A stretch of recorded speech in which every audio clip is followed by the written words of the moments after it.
10-ാമത്തെ അധ്യായം. അത്ഭുതങ്ങൾ.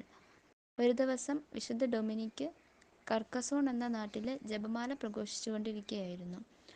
അപ്പോൾ ഒരു പാഷണ്ഡി പരിശുദ്ധ ജപമാലയുടെ അത്ഭുതങ്ങളെയും അതിൻ്റെ രഹസ്യങ്ങളെല്ലാം പരിഹസിച്ചു. ഇത് മറ്റു പാഷണ്ഡികൾക്ക് മാനസാന്തരപ്പെടുന്നതിനുള്ള തടസ്സമായി മാറി.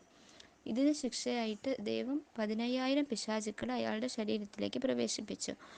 ഇതറിഞ്ഞ അദ്ദേഹത്തിൻ്റെ മാതാപിതാക്കൾ തൻ്റെ മകനെ പിശാചുക്കളിൽ നിന്ന് മോചിപ്പിക്കണമെന്ന് ആവശ്യപ്പെട്ടുകൊണ്ട് ഫാദർ ഡൊമിനിക്കിൻ്റെ അടുക്കലെത്തി.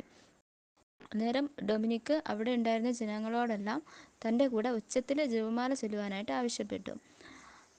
നന്മ നിറഞ്ഞ മറിയമേ എന്ന പ്രാർത്ഥന ചൊല്ലുമ്പം, ഒരു പ്രാവശ്യം ചൊല്ലുമ്പം 100 പിശാചുക്കൾ വീതം ആ പാഷണ്ഡിയുടെ ശരീരത്തിൽ നിന്നും മാതാവ് ആട്ടിപ്പായിക്കുകയുണ്ടായി.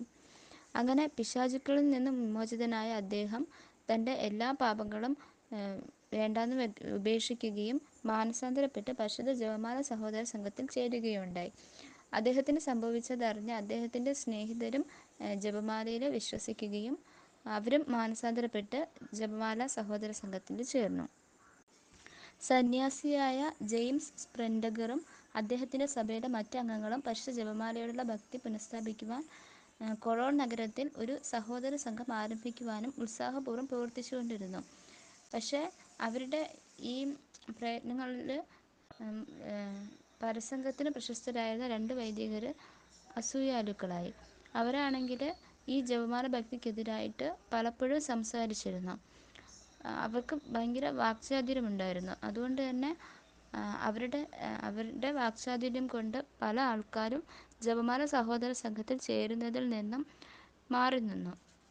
ആ വൈദികർ ഒരു ക്രൂര ലക്ഷ്യം നേടിയെടുക്കുവാനായി ജപമാലയ്ക്കെതിരെ ഒരു ഞായറാഴ്ച പ്രസംഗിക്കാനായിട്ട് പ്രസംഗം എഴുതി തയ്യാറാക്കി. പക്ഷേ പ്രസംഗ സമയമായിട്ടും അദ്ദേഹം എത്തിയിരുന്നില്ല. അദ്ദേഹത്തെ അന്വേഷിച്ച് പോയ ഒരാൾക്ക് കാണാൻ സാധിച്ചത് എന്താണെന്ന് വെച്ചാൽ അയാൾ മരിച്ചു കിടക്കുമായിരുന്നു. അപ്പോൾ മറ്റേ വൈദികൻ വിചാരിച്ചു ഈ വൈദികൻ സ്വാഭാവിക കാരണങ്ങളാലാണ് മരിച്ചതെന്ന്. അപ്പോൾ അയാൾ എന്ത് ചെയ്തു എന്ന് വെച്ചാൽ ജപമാലയ്ക്കെതിരായി പ്രസംഗിക്കുവാൻ വേറൊരു ദിവസം തിരഞ്ഞെടുത്തു. പക്ഷേ ആ ദിവസം എത്തുമ്പോഴത്തേക്കും അയാൾക്ക് തളർവാദം പിടിപെടുകയും പ്രസംഗിക്കാൻ സാധിക്കാതെ വരികയും ചെയ്യുന്നു. ഈ ഒരു സംഭവം വൈദികന് തൻ്റെയും സുഹൃത്തിൻ്റെയും തെറ്റ് മനസ്സിലാക്കി കൊടുക്കുകയും മാതാവിനോട് തന്നെ സുഖപ്പെടുത്തണമെന്ന് അഭ്യർത്ഥിക്കുകയും ചെയ്തു. അങ്ങനെ മാതാവ് അദ്ദേഹം സുഖപ്പെടുത്തുകയും ശേഷിച്ച കാലം ജപമാലയ്ക്കെതിരായി പടവെട്ടിയിരുന്ന അതേ ആവേശത്തോടെ പരിശുദ്ധ ജപമാല പ്രഘോഷിക്കുകയും ചെയ്തു.